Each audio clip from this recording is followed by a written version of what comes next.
Hey peeps, welcome back. How's it going? And welcome back to PiKUNiKU for the very last time.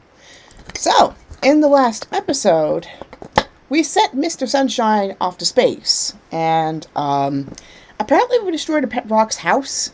So, we need to play hide and seek with this rock and make some peace. So that'll be my final objective. In the meantime,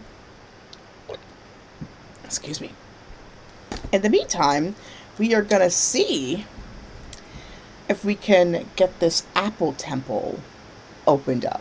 So that's two things we're gonna do before we officially end this thing. I might make a short, like, off camera to see if I get all the trophies, because, like, the trophies are pretty cute. That's, like, the best part of the game. But yeah, for the most part, yeah, pretty simple stuff. Might not be a long episode. So, without further ado, let's just go ahead and jump into it, shall we? So, it has been a long week. Not gonna lie. It's been a very, very long week. Hold on one second. I'm going to turn off my camera for a second here. Hold on. I know what my camera looks like. Oh my gosh. Okay, there we go.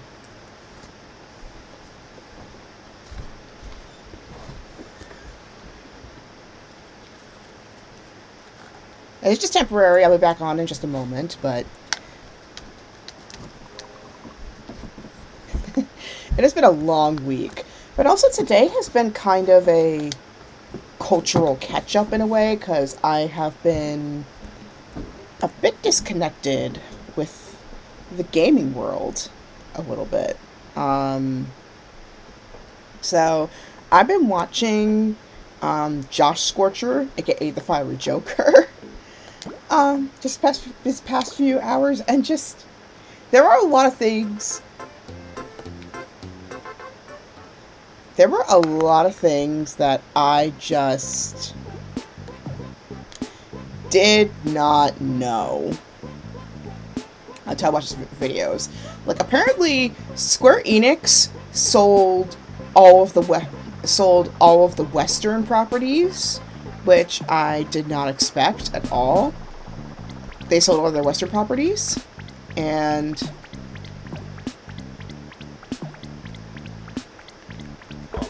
oh! I just wanted to move that rock. Hello.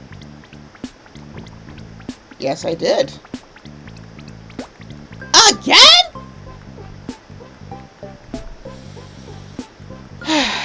Okay. Well, at least we know we don't have to move. We don't really have to go anywhere else. We just have to bounce around here, at least. But anyway, I found out that apparently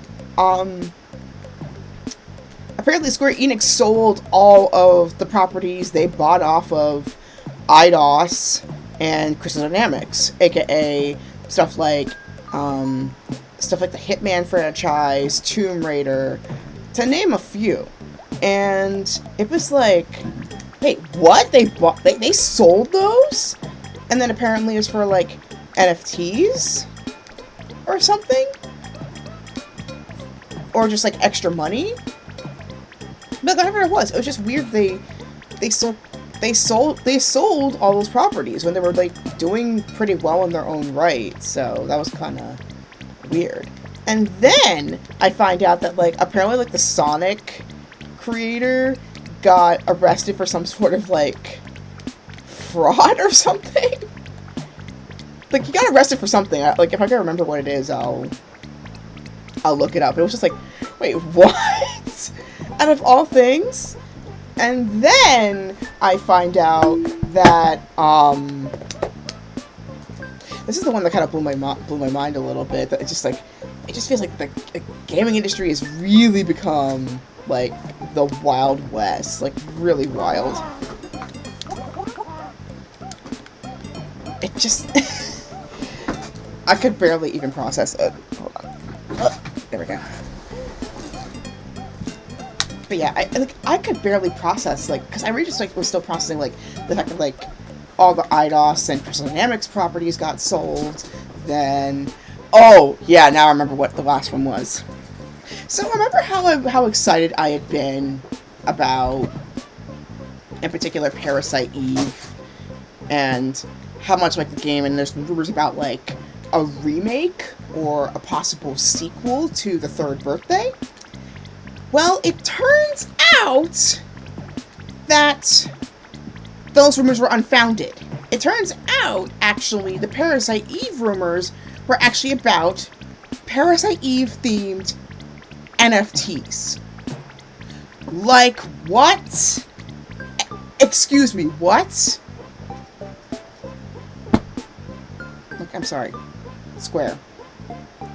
You literally have the ideal property to remake right now.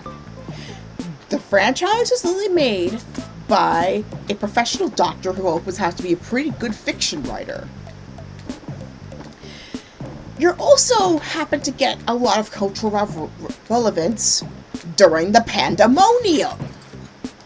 Especially during the lockdown. I mean, y'all saw my Parasite Eve 1 and 2 walkthrough, which, by the way, I am planning on finishing up 2 at some point. Like, y'all saw that.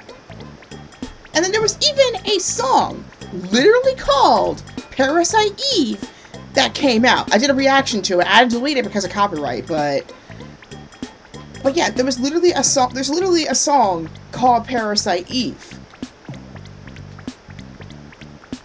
I think the rock's up here. I can just bounce up there because that looks like the rock. Anyway, but yeah, like, you literally have the most ideal scenario right now to have a hit on your hands when it comes to remaking or making a sequel to Parasite Eve.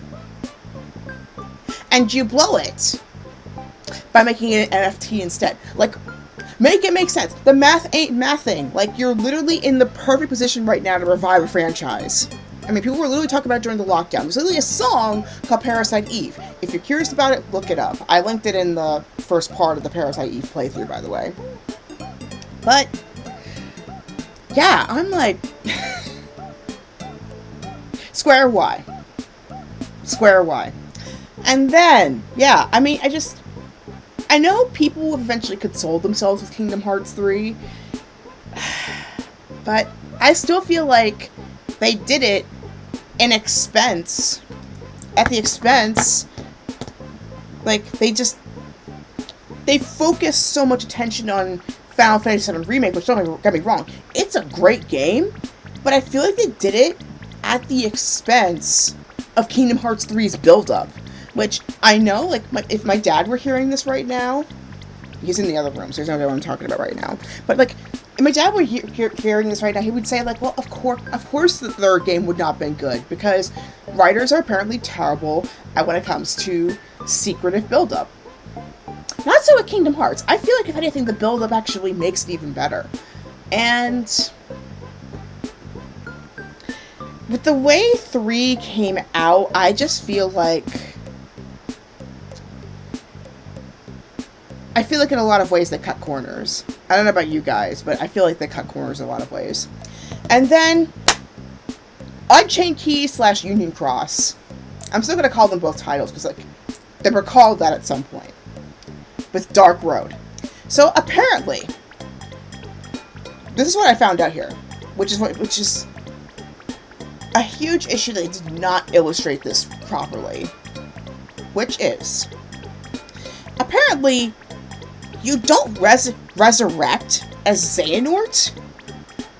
You actually resurrect as one of Xehanort's mentors. Which is not illustrated very well in the game, by the way. Like, I don't think that's much better. Because either way, you're either literally parenting the villain, or you become it. Regardless of which way you look at it, it's just not good. You know? Regardless of how you look at it. I would have much rather been a dandelion than resurrect at that point. or even be in the final world, even. Just... Why? Why? Why? I am thinking of doing, Kingdom Hearts 3D as a playthrough, which, by the way, I actually haven't played it, so, like, I have the,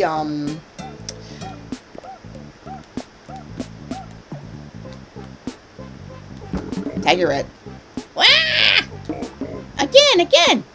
Again? You're kidding me. Good grief. Anyway, but yeah, it's like, I'm planning on playing 3D, for the channel, by the way, so, I actually have not played it. I got it, so it's stream drop distance. I have the other two via the DS, 358 by 2 days and Recoded, and I have Birth by Sleep via the, that collection, the story so far. That's it right there, I think. Hold on. Dang, this rock. Always giving me a hard time. But anyway, but yeah, I've actually haven't played 3D, so as a result, I only got like small glimpses of the concepts that were going on in 3. But here's what I like roughly understood from when I played, from when I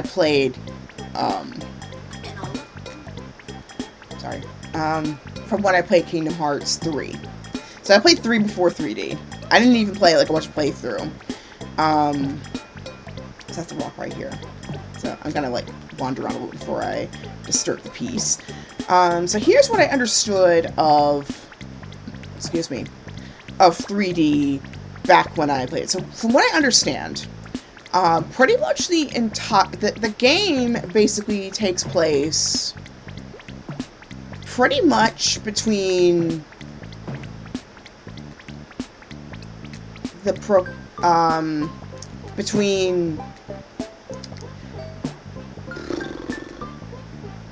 my brain's like kind of farting, pardon me. The game pretty much takes place between the end of 2 and 2.8 prologue, essentially. So like in a series of like a few months, though it feels like a year. So Sora's about Riku's age, I think, if I remember correctly, by the time it gets to that point, I believe. Man, I'm not remembering things as well as I used to. I need a little bit more. I think I might need some brain training or something. Anyway, so yeah, so from what I could tell, this is basically the Mark of Mastery exam arc, for Sora and Riku in particular. And from what I can remember, it looks like at some point there's like a little bit of like, it's like dreaming meets time travel, for what it sounds like. Then, during a critical point, like, you come across multiple versions of Xehanort, which is kind of important with 3. From what I can tell, at least, is that at some point, Sora's abilities get stolen by Xehanort. So as a result, he becomes weaker than he was in the first two games, which really, in the grand scheme of things, does not mean much, because, well, for one, Sora's already powerful by himself, and then for another,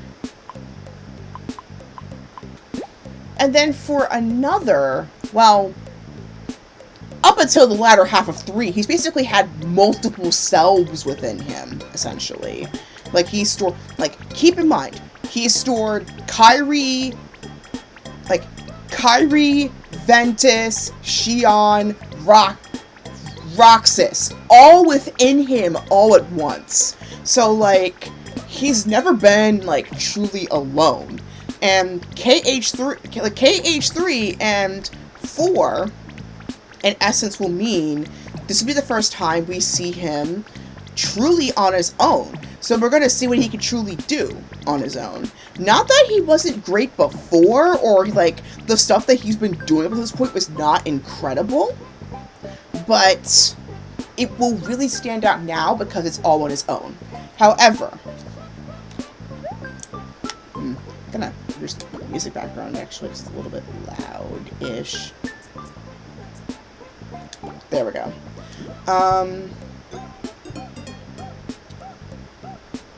I think now we're gonna find out like what his true abilities are. However, this part gets really tricky because he basically, because at least with Kingdom Hearts 3D and 3, the focus was more so on the power of waking. So it was like, you know what, we can't focus on the mark of mastery, even though we saved the universe like not once, not twice, but 3 times already.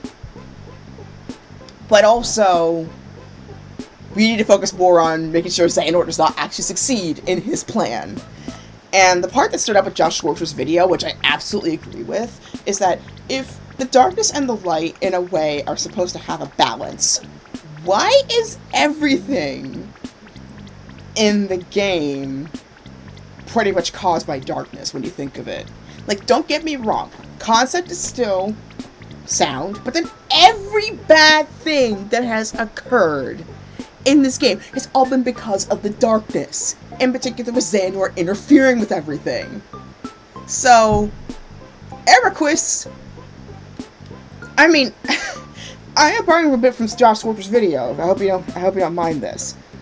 But he wasn't wrong. Eriquis wasn't wrong in his concerns, especially with Ven and Terra, because they were the most vulnerable. I mean, what he went about it was Lolo, but he wasn't wrong, unfortunately. Whee! That was fun. Thanks for playing with me. Pick up this moss gift as a token of our friendship. We're friends now? Okay. Hey! We solved 2 things in 1! There we go. We got an apple. Alright. So yeah, I just found it really funny that, like, everything is darkness related, even though you still require a balance of the 2 in order to, like, do half the things you do anyway. So yeah, that's the part that, like, even to me, that kind of stuck out. Alright, so we got the final apple. Come on, stick it in. There we go.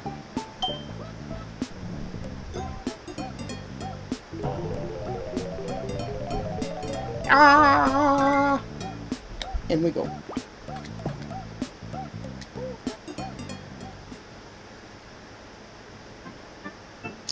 Oh, it's one of those.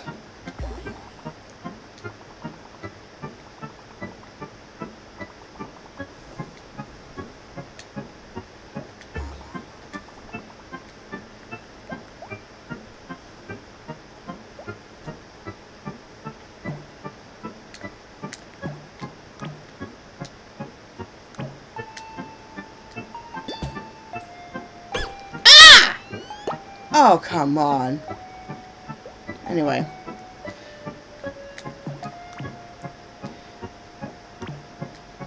But yeah, that's the thing that really stood out to me. But then also, like,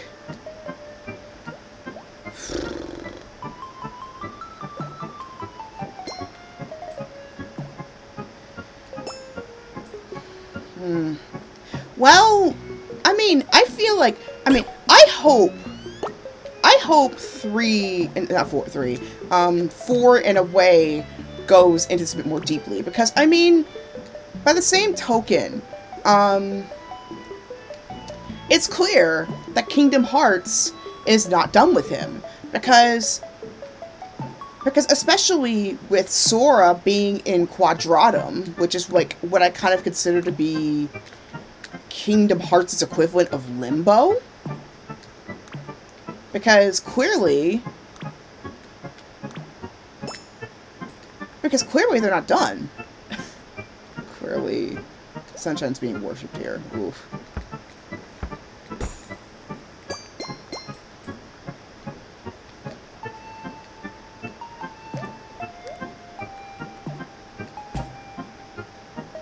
Oh my god! I almost hit there. Okay.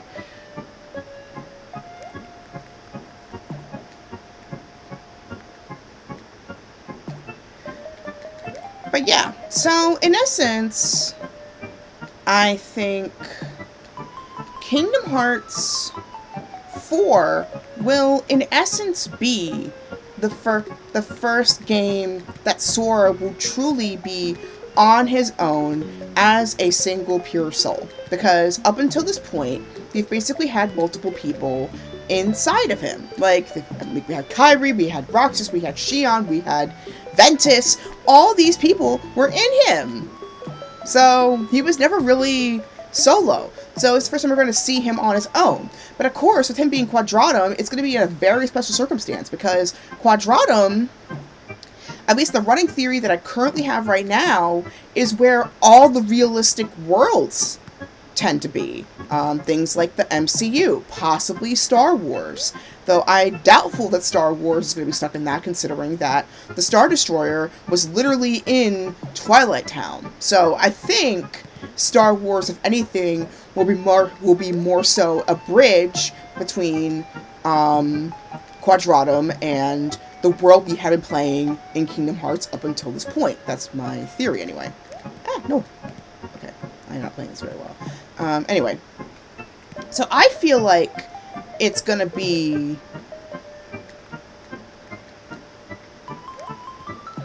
It's gonna be, basically, the bridge. Like, Star Wars is going to be the bridge world between the worlds we've been to up until this point. That or the MCU. Because what's pretty clear is that Quadratum is basically a hyper-realistic... It's a hyper-realistic world compared to the worlds we've been to up to this point. And the reason why a place like, let's say, Port Royal or the Caribbean, or at least like the Caribbean, the way Pirates is illustrating it, does not fall into Quadratum compared to presumably Star Wars and the MCU would, is because there's like, it's that supernatural is not suspended, whereas the MCU, supernatural exists in very, very limited means. Of course, that ultimately depends on when in the MCU this game occurs, because if it occurs during the Infinity Saga, of course they will have a lot more to play with. But if it's set in any other time period, like especially if it's like around 2012 Avengers, like 2012 Avengers, that would have a lot more, that would be definitively Quadratum territory. But if it was like midway through the arc, like let's say when Doctor Strange comes into the picture, that's where it could get pretty interesting. Of course, I don't know how they're going to fit in the MCU, since once again, they did sell all their Western properties, which included the Avengers, which Square Enix was the publisher of, if I remember correctly. And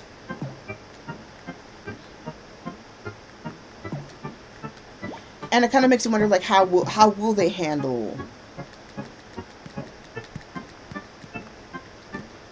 Like, how will they handle the MCU if they decide to add it? Because I know they talked about having it, but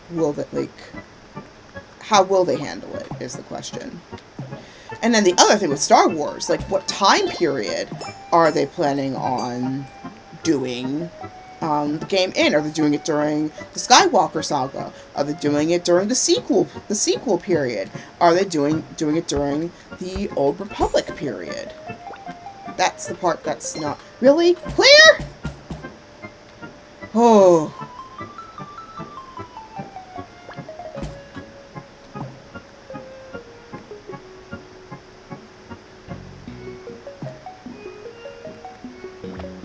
That thing better not fall. I will be so mad if it does. Oh!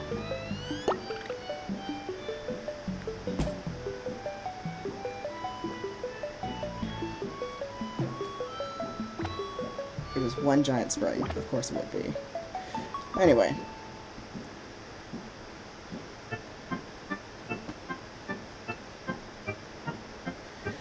But yeah, like...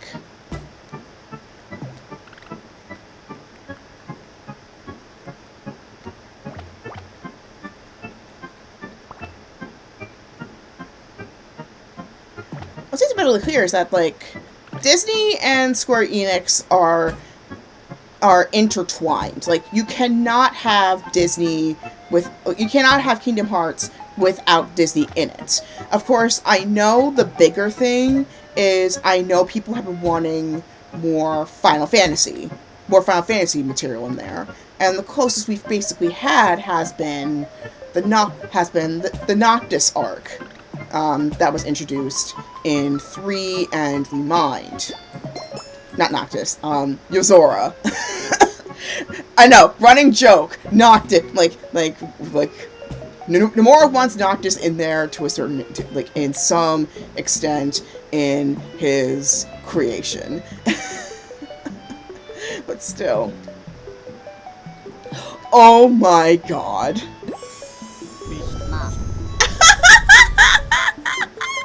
What if I wore that to the store? That would be so funny.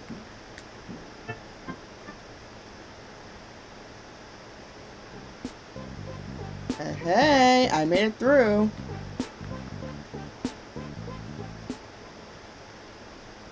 Is that something about a bridge?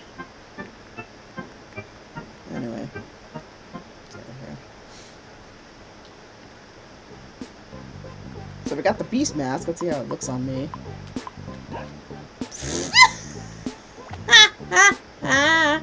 That is too funny.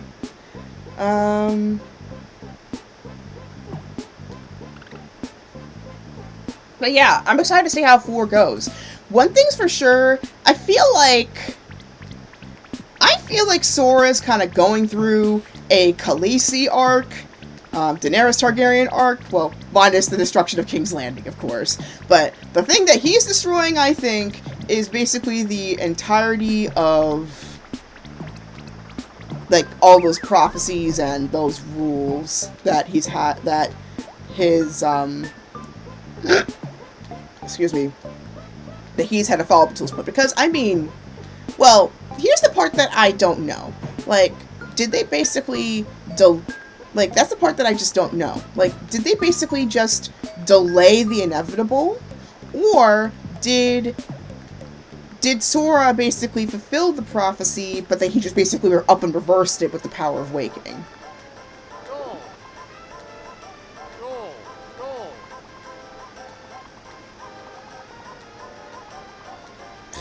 I'm surprised he didn't care about the mask. That's okay. Yes.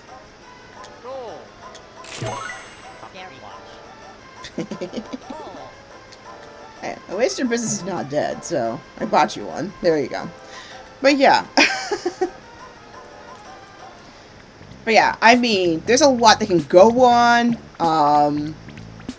In terms of, because I mean, for one, like, a lot of things have been broken. I mean, the fact that Strelitzia is, I mean, granted, again, it's like, Quadratum is technically a type of limbo.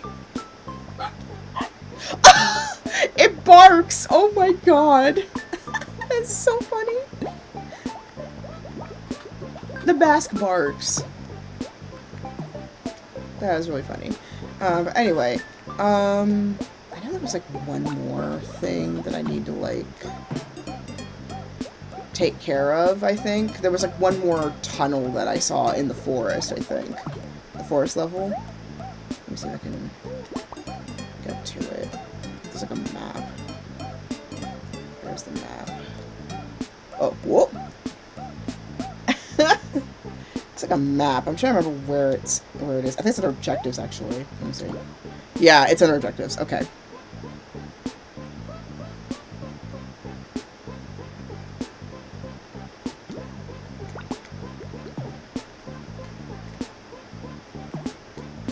You know what? I'm gonna end it on a nice place. Hold on. Let's go. I like a nice shot here.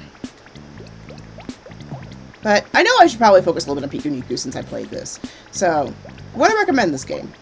I think I would, because, I mean, it's really fun. It's rather subversive for those who like to investigate new modes of thought without hurting your brain too much about the point, or find the point much more relatable. This is a pretty good place to start here, especially if you want to go...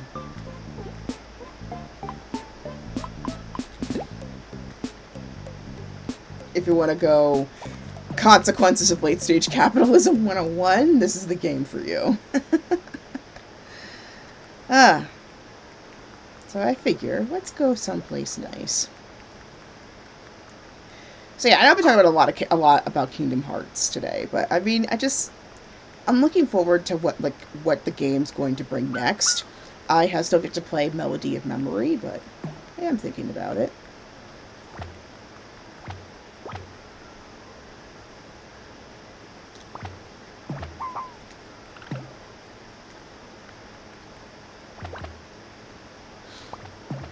But yeah, I feel like Sora's gonna break a lot of rules, because I mean, I think he's the type of guy that is basically like, screw the rules. I have crown-shaped hair, so I know he's gonna defy the odds. That he's going to make it. Like, he's going to find some way to get out of this and ride in the sunset with his friends. Though it might take a few games to do that. And of course, Lushu is going to stop him through that. So, we shall see. We shall see how this goes. But yeah, I think he's going to come back. He's going to find... hopefully Quadratum doesn't affect him any more negatively than he does, because it's clear from the trailer that he's struggling to manifest his powers, because Quadratum doesn't, like, it's not helpful in the fact that, like, it's a realistic world, basically very similar to our world, so the probability is pretty good. He's not going to be able to manifest as easily as compared to the world we have been playing up until this point. Why do I look spooked? Let me see. Am I frozen again? No, I am not. Okay, there we go. Oh, you went the mask. This thing. Hold on. Here's the funniest thing. It barks.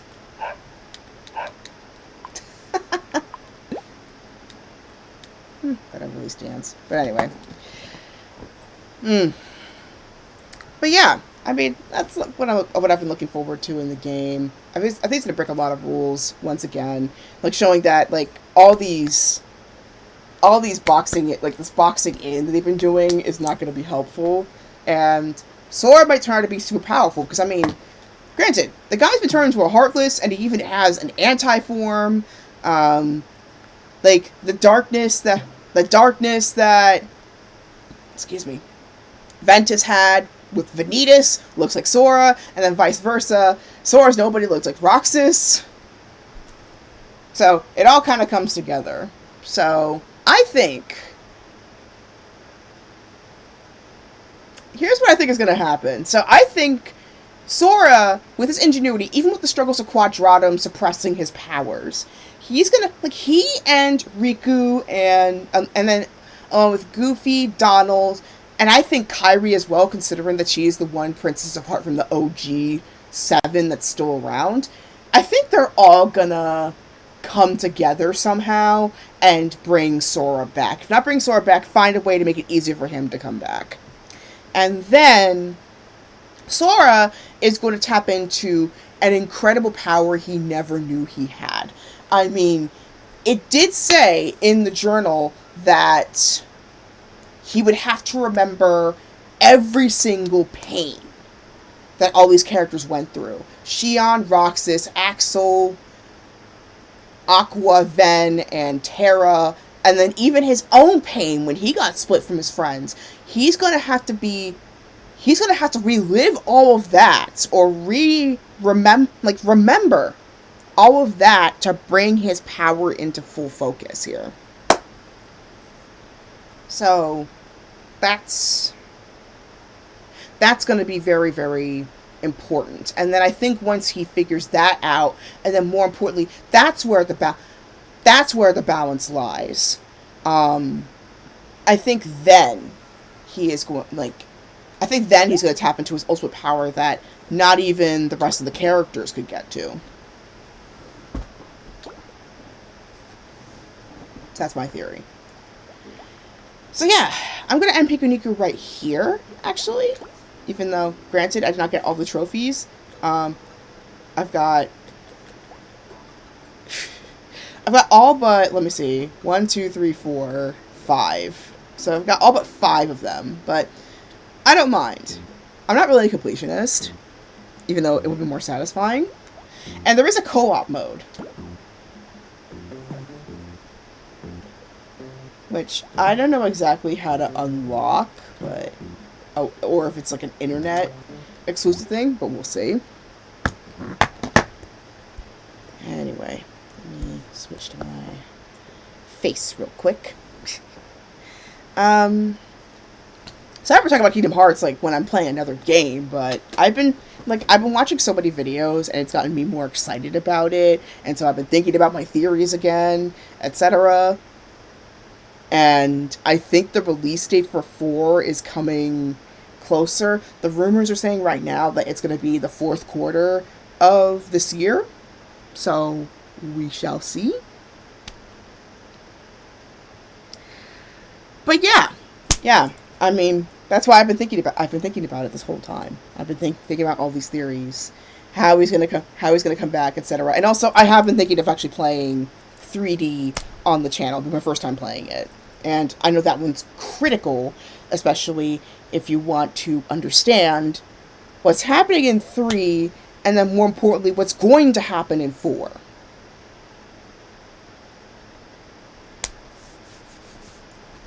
So, yeah, I've been thinking about the games I'm going to play next, because we are officially done, at least for me, on camera. I'm officially done with PiKUNiKU. Overall, I really enjoyed the game. There's a lot of trophies I obviously didn't get, but the commentary was great, the non-sequitur humor, brilliant, and just overall, just really fun, kind of janky controls. I mean, it was frustrating at times, but it was also really, really fun. So, highly recommend it if you want to pick it up yourself. Kind of reminds me of Wander Song with the simple graphic, which maybe I'll play that game too at some point, because that was a really good one. So, yeah, before I go keep on going with my, with my Kingdom Hearts random rant. So, pretty much now, PiKUNiKU is officially done.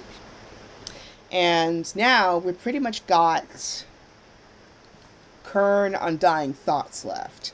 So I'm going to be playing some of that possibly tomorrow. Depends on the schedule. And again, I've been thinking of playing Kingdom Hearts on the channel at some point. So keep an eye out for that. I did play a bit of the finale of 1. But I would like to play the game in full at some point. Firmament, really want to play that one as well. Alan Wake 1 and 2. Now that 2 is officially out, I have to play it now.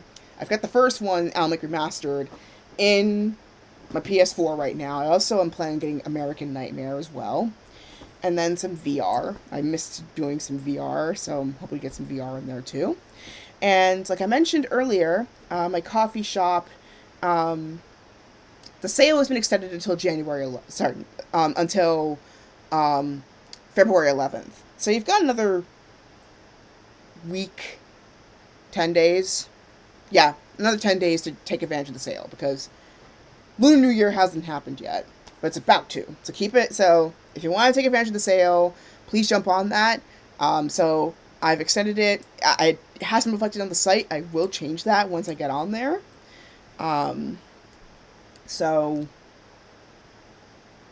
yeah, I'm still doing card readings. Those who have recently ordered, I am working on those orders, so um keep an eye out for when I finish up later on this week. Well, maybe tomorrow, Saturday at the latest. Keep an eye out for your order, because it is coming up. And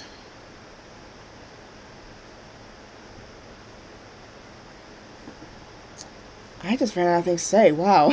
I usually don't run out of things to say, but apparently I am right now. But long story short, I'm excited for. I can't wait to binge. I talk about all the theories that I have at some point, in a more appropriate context, not when I'm playing something else, and then I think about that one game. I promise to be better than that when I play Current Undying Thoughts. Long story short, the gaming industry is the wild, wild west right now. Just, there's so much I just found out in the last few hours that I had no idea about until I started, like, talking with my coworkers, and then I just started watching the videos, because, like, I've been in a void for the past 4 years about, like, gaming news and such, so there were a lot of things that I did not know until today. Like, apparently they're even, like, a lot of the software developers are even making their own web stores on Apple Store. So, like, a lot of things are not going to hit under arcade anymore and all those different things. So, yeah, a lot of changes are on the horizon. One thing I am concerned about is... The number one thing I'm concerned about is how much we're depending on subscription services, especially, like, cloud subscription services, because we're not owning the games at that point. We're basically handing over our control. So even if you do, and the biggest problem that's been happening is, even if you do buy the game, you could still lose it. I mean, look at what happened with Amazon a lot of the time, or even Netflix. Well, Netflix is not really a streaming ownership service like Amazon is. Like, even if you buy the medium that, like, the media that you're watching, you could still lose it because Amazon loses the copyright. So I'm hoping we still kind of preserve physical media in some sense, because that is our one of several ways we can fight back this phenomenon. I also recently found out that Best Buy is even ending their DVD division in their stores, which is kind of scary, because DVDs and Blu-rays are basically our last fight against what's been happening with media up until this point, which has been rampant blocking behind a paywall. Of course, there are other methods, but it's kind of scary. The state of media that it is becoming, and it is all for the almighty dollar. And the saddest thing is that we are all basically falling. We're basically falling for it. So I don't blame us at all, because we're human. We like to take the easy way through. So of course, having it all in one place, not having to go to a theater, all that jazz, would make it a lot easier, wouldn't it? But at what cost? I'm going to be the Gamora in the situation, or Gamora in the situation, at what cost? At what cost? That's what I'm wondering. At what cost do we do all this? And I mean, I'm not going to be hypocritical here. I mean, even I am vulnerable to this. You know? Even I do this. I mean, granted, these games that I play on here are downloaded, but, like, they're through online mediums. So I'm not immune to this either.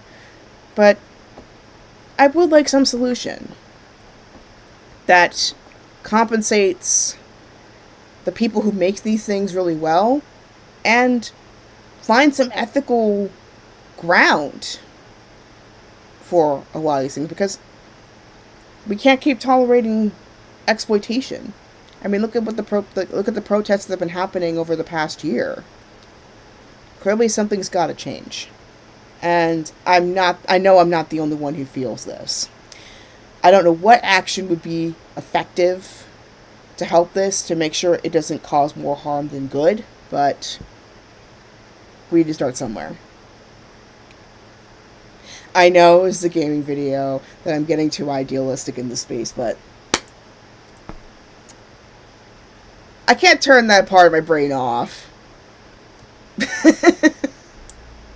So yeah, so I'm gonna end it before we get too contemplative here, and I go back to a Kingdom Hearts rant. But here's all of my media, social media, in case you want to look at stuff outside of this channel. If you want to look at some more stuff, everything that I do on here will go onto my YouTube channel, JMK Off the Air. I am planning some videos for Theological Otaku, my second channel, and I have a Spotify. So if you want to listen to some music, feel free to check out some of my playlists on there.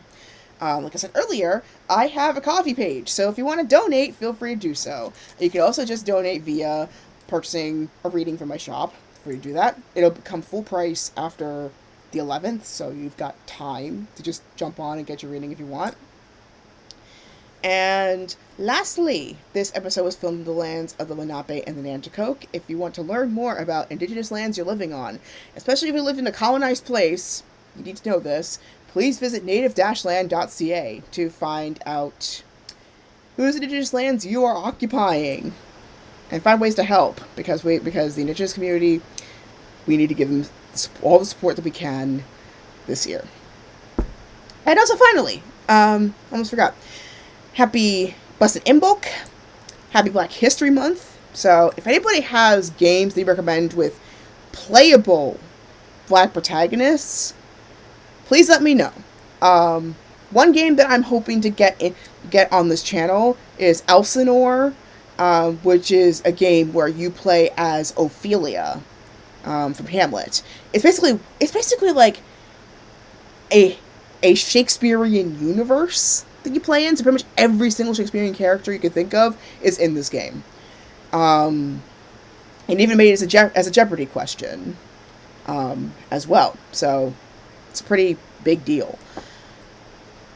But I've been thinking of playing that one. Of course, I have Dandara. That is one that I've been thinking of actually. There is a cheat mode that you can put in, because apparently there is another boss battle that technically, like when I played it, that technically wasn't the finale. Like if you make it through the Trials of Fear, or you turn on the cheat mode, I think is what it's called, then you are in essence going to find the true boss battle that you are going to fight against. So, and apparently it's way harder than what I did when I played through the game last year. So again, if there are any other games that you recommend that I do that have canonically